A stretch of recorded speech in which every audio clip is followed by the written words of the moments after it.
Good morning, everybody. Long time no see.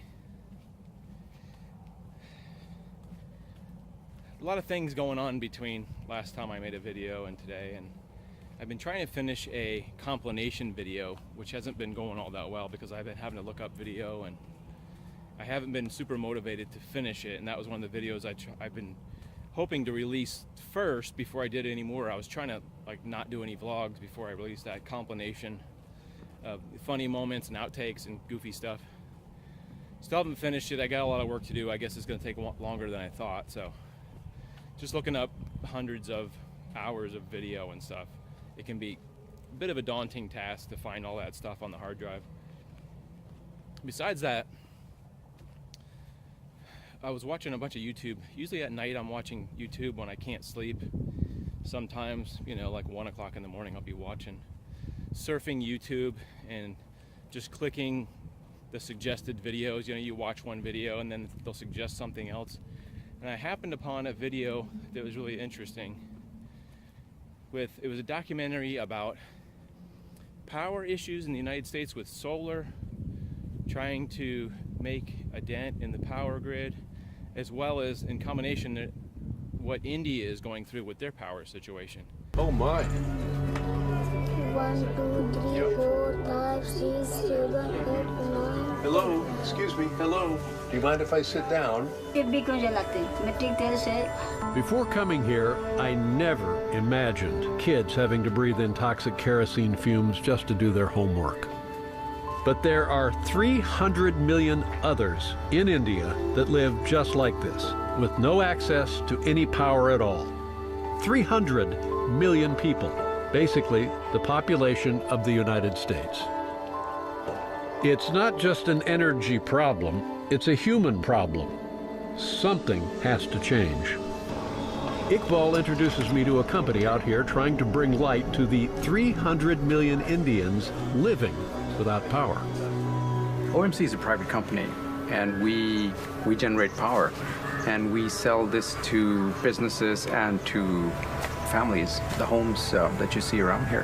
Hundreds of other companies have similar operations. Mini power plants, not connected to the grid, which bring solar power to villages that for decades have had to rely on dirty forms of energy. So she's saying, this has been a transformation because earlier she used to run her life on a little kerosene lamp. And when the power finally came to her home, it changed her life. And the kids can study to 12 and to 1 o'clock at night. It's an amazing story because she's a widow. The family gets 12 hours of power each day at a price they can afford. Just $2 a month. And then David Letterman was the reporter on the other end in India, where there was millions of people that do not have power there, period. They don't have electric lines to their houses. And so it was really fascinating to compare that, I guess, in general, the philosophy of comparing their issues with our issues. Our issues seem very small when you compare that there are people in India that their kids are doing their schoolwork by lamplight. They have kerosene lamps or whatever you call them. And the kids are doing their homework by lamplight at night because they don't have any electric power. I don't know about the water situation, but I know that's a global thing, is the water situation. People in Africa, they don't have water, they don't have food. I understand that, and electricity, but what really caught my eye is when they said that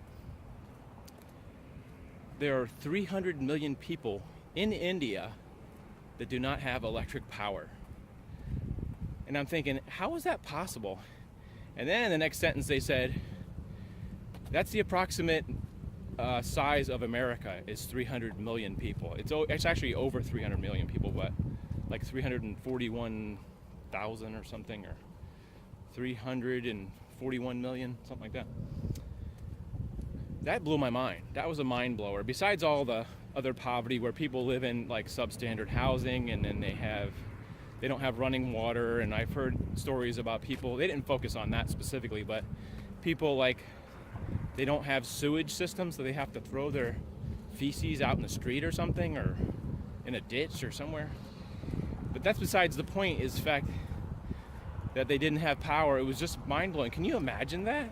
a country, well, the country isn't the size of the United States, but it's the amount of people that don't have. And in the documentary, they show how the people live in the city, where the electrical is kind of all crazy, and then like our electrical has nice, nice poles, and it flows neatly from power poles to your household or to the, or underground somewhere.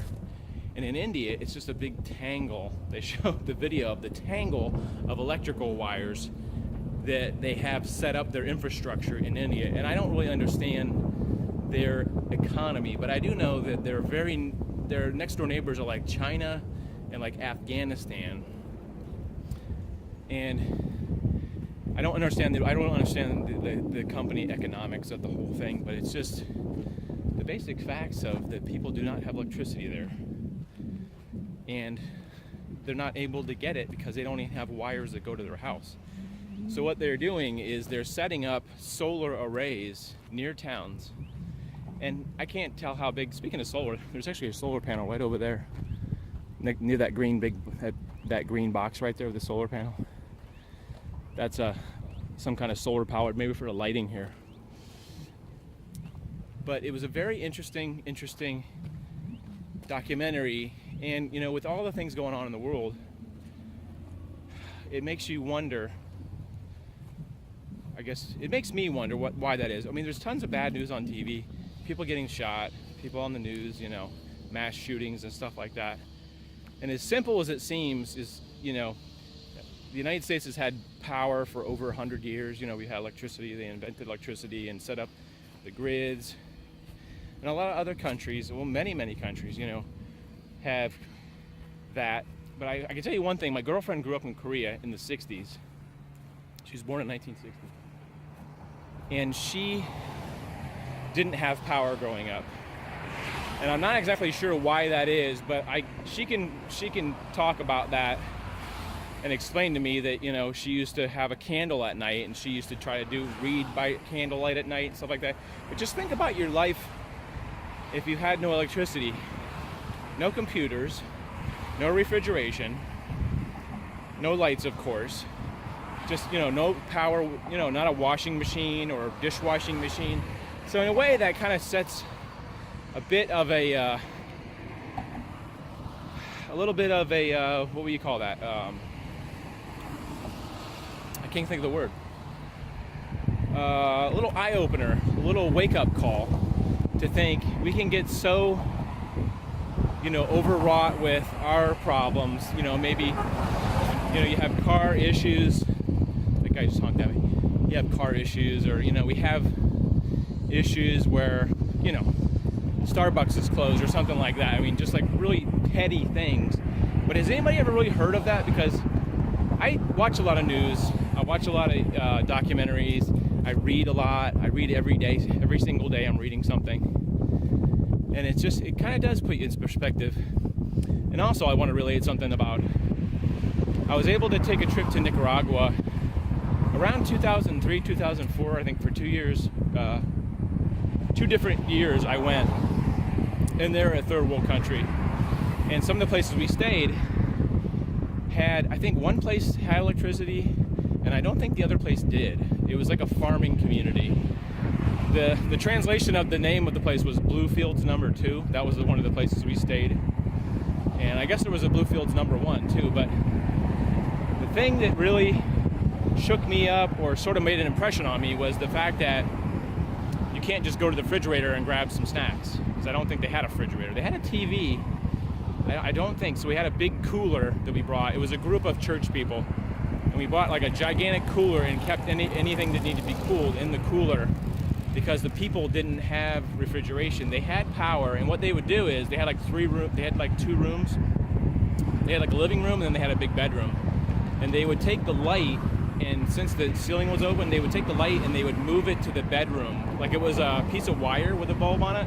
And whenever they needed light in the bedroom, they'd share that bulb from one room to the next. And it really put a perspective. They did have running water though, actually. They had some kind of well system hooked up there.